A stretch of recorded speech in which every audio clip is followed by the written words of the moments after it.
People who know me would tell you that I'm exactly the guy that you want near you in the case of an emergency.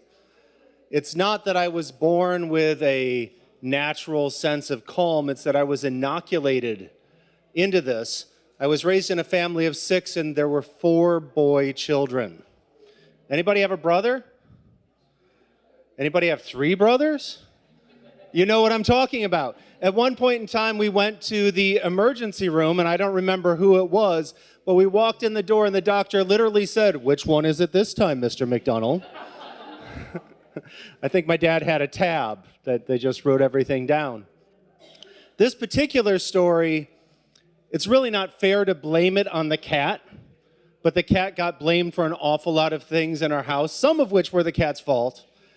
But the cat was the catalyst that got this all started. I was about 7 years old, and I was innocently watching Saturday morning cartoons. Everything was calm, everything was fine, until my mom noticed the cat sitting on the dining room table. The cat was not supposed to be on the table. The cat was not supposed to be on any of the furniture, but especially not the antique dining room table. Now, my mother had recently gotten a squirt gun to deal with this very occurrence. So she'd noticed the cat. She's in her robe and her slippers, and she grabs the squirt gun and she goes running into the dining room to shoot at the cat. Now, it's important to note that the floors in the dining room were recently waxed. Right. And you know, if you've got this image in your head of that cartoon character whose legs are going in a circle about 1,000,000 miles per minute, that was my mom trying to stop because her slippers were just sliding on this freshly waxed floor. And she was heading straight towards the glass French doors. And I watched in horror as my mother went face first through the glass doors. Now, this was before I was inoculated to all of these horrific things that I've seen since, and I wasn't in a state of calm. I was the exact opposite. I was an absolute basket case because this was my mom. I mean, she fed me, she clothed me, she did everything, and she looked like she had just had an experience with Edward Scissorhands attacking her face. I have never seen so much blood in my life. Pulp Fiction hadn't come out yet. But when I saw that movie, I was like, oh yeah, that time that mom. So I am screaming, oh my God, look at all the blood. Mom's gonna die. I'm losing it. My mom's just asking for us to get her a towel because the blood is in her eyes and she can't see anything. My father's in the garage. I'm screaming, going crazy.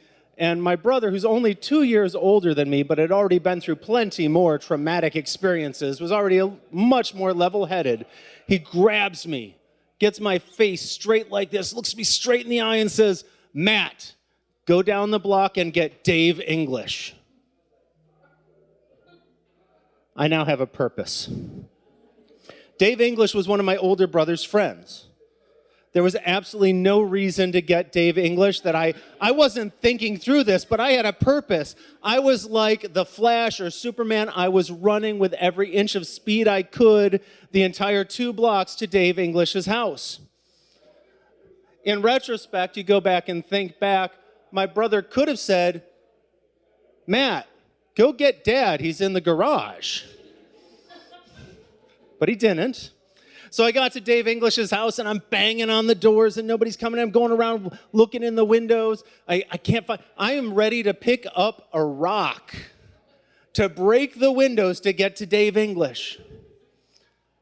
When my brother comes up and taps me on the shoulder, and I'm like, "Dave," he's like, "You don't need Dave English. You told me." He said, "I know. I had to get you out of there. You were acting like an idiot. Dad's already got Mom on the way to the ER. She's going to be fine. Let's go back home." So that's how you deal with trauma.